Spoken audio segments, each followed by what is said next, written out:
So you need to know the culture of Dubai. I think it's an amazing market to invest, higher returns than in Europe, and it's a normal market now. 90% of the apartments can be regulated. It takes 3 days, it's $100 to $500 a year for a license. How easy is it to launch a short-term rental business in Dubai? What is regulation like in the UAE? And what kind of guest experience do you need to deliver? Our guest today on the Host Planet podcast is Oriol Plana. He's been based in the Emirates for almost a decade and has clear advice for anyone keen to invest in the Middle East.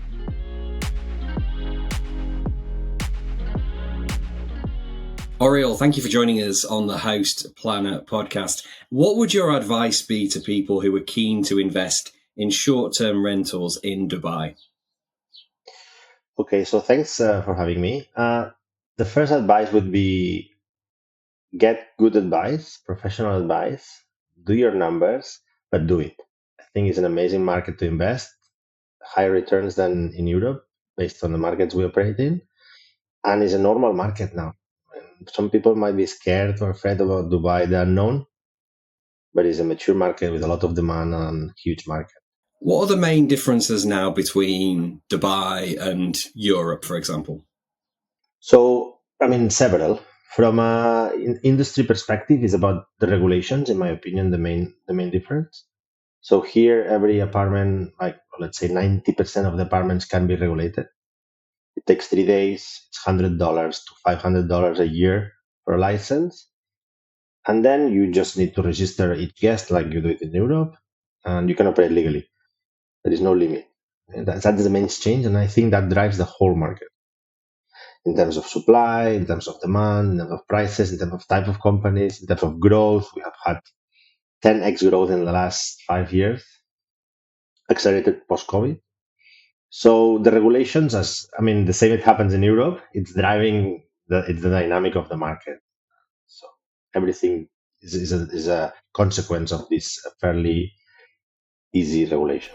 Okay, real talk now for all you hosts out there. You know that moment when your guest messages you again with, "Hey, what's the Wi-Fi code?" Or you're staring at 5 different calendars, wondering if you've accidentally double booked the cottage. Yes, we've all been there. That's why here at Host Planet, we recommend Hostfully. It's basically your rentals control center. It handles bookings across all the big platforms, syncs your calendars to ensure there are no double bookings, automates guest messages, and even creates these really slick digital guidebooks that stop all the repeat questions. Honestly, it just makes your life easier and keeps your guests happier, helping you achieve those all-important 5-star reviews. And here is a little bonus. If you're a Host Planet listener, you can get $500 off onboarding for Hostfully's property management software and 30% off digital guidebooks for life. Just hit the link in the show notes and use the codes PLANET500 for the PMS and HostPlanetGB for the guidebooks. And if you'd like a proper walkthrough, there's also a link to book a demo with Frank Bosi from Hostfully. He will show you how it all works. Less stress, more bookings, sorted with Hostfully. What are the main pros and cons if someone's coming over from Europe or even America and they're interested in getting involved in the Dubai scene? What are the pros and cons of getting involved? So first of all, again, is mainly the market. Is a quite different market. In the end, Europe is different languages, so you can argue that each market is very different. Sorry, our industry is very local at the same time, so you need to know the culture of Dubai. It's a culture built from obviously the locals and the Arab country, trading, commerce, relationship, personal relations. It's not like Northern European. It's more Mediterranean from where I come from. But also it's a mix of different cultures. 80% of the population is from abroad. So you add on top Indian culture, Asian culture, European culture, African culture for every country, because every continent has several countries. So you have maybe 15 ways of doing business. So you need to be very flexible, very adaptive, and know the different ways of doing business of each culture. And that's a learning. It's not something plug and play, something coming saying, "Oh, I know how it is to run 20 years in London or in Barcelona or in New York." I think you need to know the culture very well. Talk to us about the numbers then. What are the returns like in Dubai? And obviously, you have the advantage there of no personal taxation. So if you're based there as well, you can take more of your profits. Correct. So here we don't have gross or net profits. Like all profits are net to the pocket. So we are talking about based on the price of the asset. So return of investment of an asset would be between 7 to 10%. This is changing, is going down a little bit because it's getting closer to mature markets since we were removed from the OECD list of fiscal heavens. So now more money is coming in, more institutional investors are coming in, and therefore the profits are the ROI is getting closer to other markets. But still, if you do like not the best performing assets, you are talking about a 5-6%. If you manage it very well and you did a good deal, you can go closer to 10% annual return of the asset. Also, it's a very liquid and volatile market in terms of the prices. So we have growth of 20% of the price of the asset. So if you do a good investment, you can have a double profit, right? The ROI from a cash perspective, but also the appreciation of the asset. What are owner expectations like in Dubai? Yeah. So this the same that we were talking about the culture of the host. No? So each host is like different type of expectation. We have a lot of people from abroad that invest here, and therefore they just want trust, transparency, reliability. So someone that is just paying on time, being transparent, honest, because they cannot do anything from Sweden or from Germany, right? In Dubai, this honestly is the best host because it's someone educated that trusts you and just wants some cash every month. Then you have someone that invested here, the savings is in Dubai, and is very hands hands on and after you and everything. It's a bit more complicated, but you need to deal with it. And yeah, and then the other one that wants 15% year on year, right? And unrealistic. That maybe the flashy marketing campaigns of other companies are telling you can get 15%, which is not true, and then they go after this 15%. So yeah, there is a bit of education on the market to be done. It's a new market. We are talking about 7 years after the first regulation. So everyone need to work, the companies and also the host. What kind of properties perform best in Dubai and the wider UAE? Of course, we're talking about Dubai because that's what people kind of recognize, but there's a lot more to the UAE than just Dubai. But what kind of properties really work well out there? I mean, that's a magic question. So Dubai is a city of now maybe 6 million people that has doubled. So we have the premium areas. Premium areas today have a lot of competition, and probably the return of the investment in terms of cash it's lower than other areas where you can have more cash flow. But then the asset appreciation element it's probably has more impact, right? If you buy premium. So if your strategy is a 5-10 year exit plan, maybe go to premium areas where you can have a more asset appreciation strategy rather than cash. If you are looking at cash, then go to secondary areas where you'll have more cash. But then the asset appreciation, it's more risky because you never know if there is a bit of a downturn. Always the premium areas are going to be more resilient. So it depends on your strategy. And also Abu Dhabi, Ras Al Khaimah, since you asked about the whole UAE, are two cities that are coming up with the casino in Ras Al Khaimah. Abu Dhabi now they just released the news that Disney is going to open a theme park in Abu Dhabi in 2030. So many things going on that too many options. So you need to have a good plan to invest. What are guest expectations like in Dubai, and what does the normal traveller look like? Is it people coming on holiday? Is it business? I imagine it's a big mix of people. Yeah, so there are three types I would say. So there is the tourist that comes here 1 week, maybe once beachside. As I said, good property next to the beach, close to the beach. There are plenty of properties now being built with even private beach, so we have a good supply of properties for that. Or you have urban. Also depends on the season. If it's summer, which is very hot in Dubai, I mean we cross the 50 degrees Celsius in summer, or in winter, and then it's the typical tourist that you will see in any city. Then you have the business traveler. Also, it's more in high season in winter because the big conferences happen in good weather, and these ones are close more to the conference area, the FC, which is the financial area, different, and they stay maybe 2 weeks. And now we have this digital nomad or people who want to come to Dubai and they want to test areas, they want to test properties, or they need 3 months to find a job, and then they stay like this, maybe between 2 months to 4 months, and they chose maybe the secondary areas and with a premium. That's why these properties perform very well in this area. So you have these three segments, and then nationalities. If they come from Saudi, if they come from Europe, they come from India, Pakistan, Chinese are starting to come after COVID. So all these three segments, it depends on the nationality. The expectations are completely. And how do you go about delivering that great guest experience in the UAE? Is it a little bit different to other parts of the world, would you say? I mean, in the end, hospitality is big smile, good service, and doing to others what you would expect for yourself, right? I think that's a rule that's good in everywhere in the world. But here, from an operational perspective, maybe it's a bit different because anyone living in Dubai needs a visa, and to get a visa, you need a job, right?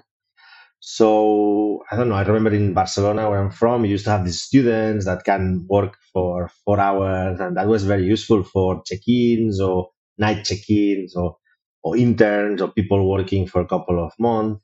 Here, you don't have this, no. So any team member that you have needs to have a contract, needs to have a visa, which is a bit expensive. So you need to have a proper plan, and you need to have trained people. And imagine multiplying by five, not only holiday homes but hotels. The demand for hospitality people has multiplied by 20. So we struggle to find talent. So we try to get it in-house. Everyone manage everything in-house. We don't outsource many things, not even cleaning, not even maintenance. And therefore, the training is important, and we put a lot of effort in training. In terms of the hotel scene in the UAE, we know there's like a lot of luxury hotels. Are short-term rentals in the country seen as a cheaper option to hotels most of the time? Yes, and there are hotels that are very expensive. You're seeing like crazy. But again, based on the fact that you can have a license anywhere and almost all the apartments, you have very good locations of holiday homes as well. You have penthouse of duplex penthouse in front of Burj Khalifa. I don't know any hotel that can have that. So maybe in the top premium, holiday homes do compete with hotels, or villa in the palm with 6 bedrooms and private beach and pool. Yeah, you can have a hotel, but you don't have the privacy of a villa. So I think the top premium you can, yeah, you do compete with hotels in terms of price point, and then in the mid range, no, then hotels you are a bit more budget. But then is when it comes to place the type of guest. If it's a family, for example, but that's everywhere in the world, no? You have a 3 bedroom apartment, you cannot compete with a three hotel bedrooms. So price room is not that different. But when it comes high season, hotel starts to get occupancy. Definitely, holiday homes is a much more budget option. Let's talk about setting up then. So, if somebody from Europe or the US wants to go to Dubai and set up a business there, maybe a property management company, what's the process and how simple is it? So, from an admin and corporate perspective, is extremely simple. You come here, you can open a free zone company, which is a company that you can open maybe in 1 or 2 weeks. You pay $4,000, $5,000, and you get a company. Then to get a holiday homes company, which is the operational company, it's a bit different. You need I did mine 7 years ago, but probably 1 month, 1 month and a half. But the company can handle this for you. It's very straightforward, and it's not even that much more costly. Then you have now a bit more requirements because even though we don't have taxes, personal taxes, now there are corporate taxes, there is VAT. So there is a bit of compliance now in terms of audit and bookkeeping. And that's increasing a little bit the admin cost. Well, before everyone was working in Excels and notebooks. So, but it's fairly simple. The market, understanding the market, as I said before, is another story. Yeah, simple to set up, but you've got to do your research. You've mentioned it a couple of times, the regulation, but just outline to us exactly what the regulation is in the UAE in relation to SDR. So, as I said, you need a company regulated as a short-term rental operator. It's a chapter in the names of the companies, and you are licensed by the Dubai Economic Department and by the Dubai and Economic and Tourism Department. So you have two licenses. That allows you to have units under your license.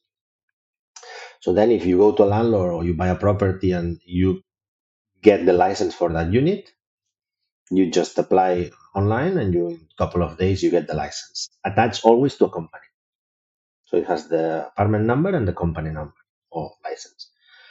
You pay if it's a small $100. If it's a bigger, I think it's $100 per room per year, and that's it. Your license, and you can operate. You need to publish your QR code in the door. You need to have some requirements in terms of things that have the apartment, toast, huge list of things, and that's it. And then pay the tourism dirham, which is also around $3 per night per person for every week. So any property that wants to operate as a short-term rental just has to pay the license fee, and they're good to go, basically. Yeah, there is an exception where is you cannot do this if the building is a hotel as well. So if that building is a hotel and then they have some apartments, you cannot do it. And in the Burj Khalifa, it's not allowed.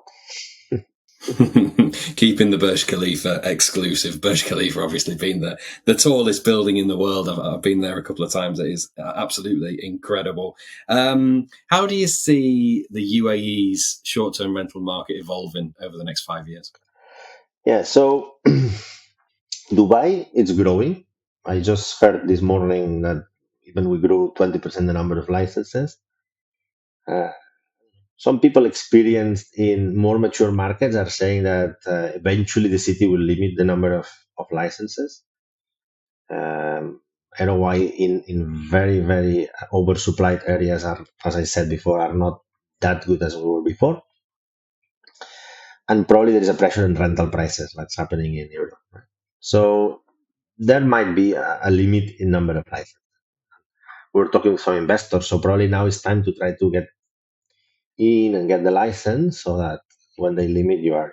So Dubai, stable market, I mean worldwide capital city in terms of tourism, so demand is there and it will grow and continue to be there. And then you have Abu Dhabi and Ras Al Khaimah with huge mega projects. 2030, we have the casino in Ras Al Khaimah, we have Disney in Abu Dhabi. Abu Dhabi has Louvre, has Guggenheim. It's different strategy, more family oriented. Ras Al Khaimah probably super leisure oriented. They are 1 hour from Dubai, both of them by car, so it's almost the same destination. So that will either increase the number of days from Dubai or create different destinations themselves. No? So I think the market as UAE, which is a small country, will grow. Definitely, will definitely grow. And then the impact of World Cup in Saudi, Expo in Saudi, that this is an unknown. It can reduce the number of Saudi travelers coming to Dubai or can increase the number of travelers to Dubai if they combine the two destinations. Exciting times, yeah. And then what is your view really of the other countries in the Gulf as well? You mentioned Saudi there. Obviously, they've got the World Cup coming in 2034. How are things developing across the region? Yeah, so Saudi is the largest country in the region and in terms of population and GDP. They recently opened the country to tourism. It was not allowed 2 years ago. And it's an unknown. It has a lot of potential. 2034 is 9 years down the line. I mean, companies are younger than 9 years, so we don't know what's going to happen in 9 years. It's difficult to plan for 9 years. So it's difficult to make the investment decisions for your company for 9 years from now. But what is a fact is that Riyadh, for example, the capital city of Saudi, is growing. We saw the numbers last week here. We had the scale event about Riyadh, and they have 90% occupancy rate. hockey stick growth, but regulations are also changing. So it's a bit of an unknown.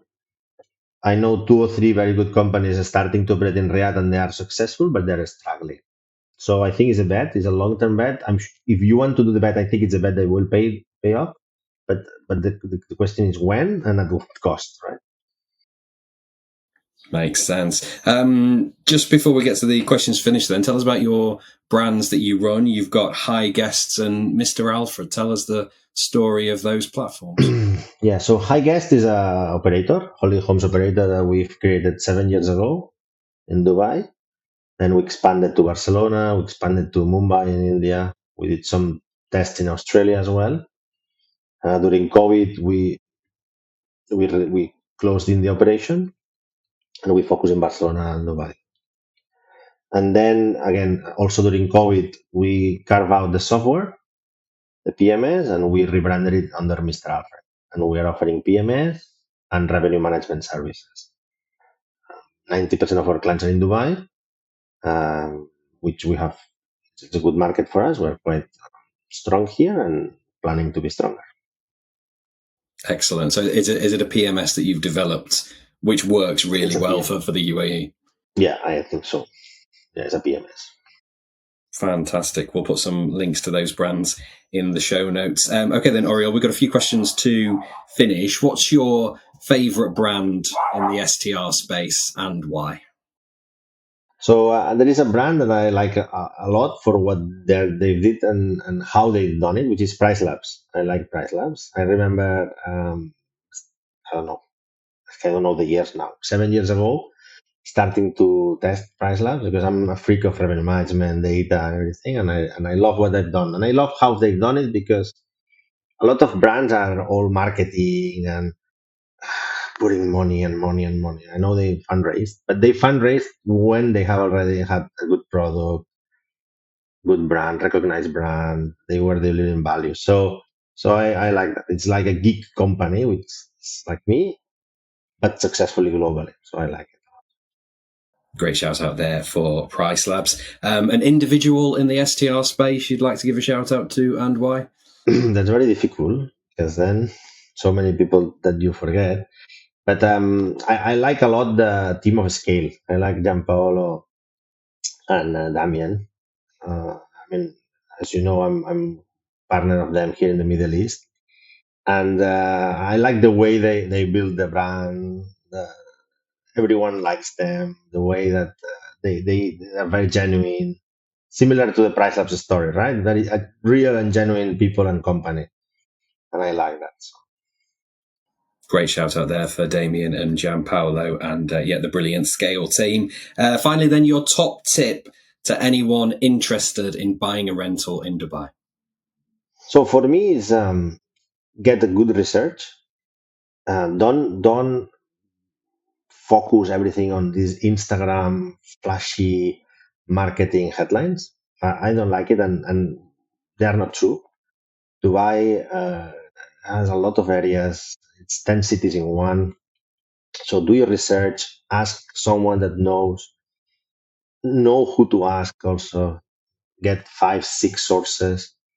And Dubai is very open in data. The government provides data of transactions in rental and selling. So it's how much your neighbor bought the apartment for and how much they pay rent. So you can do so much research of actual data, but go to the source. Don't get into the flashy Instagram data and figures. Yeah, don't believe the influencers. Go straight to the source. I think that makes a lot of sense. Oriol, it's been a real pleasure chatting to you on the Host Planet podcast. Thank you for joining us. Thanks for having me. It's been a pleasure. Great to chat to Oriol Plana there from HiGuests and Mr Alfred. If you're interested in setting up in the UAE or anywhere else for that matter, do your research. If you're looking for more free education, head to hostplanet.club, the fastest growing multimedia platform in the short-term rentals industry. We're proud to help hosts and property managers supercharge their businesses by sharing a wealth of free content. Head online to sign up for our newsletter, download our suite of ebooks, and listen to our podcast series. Until next time, happy hosting.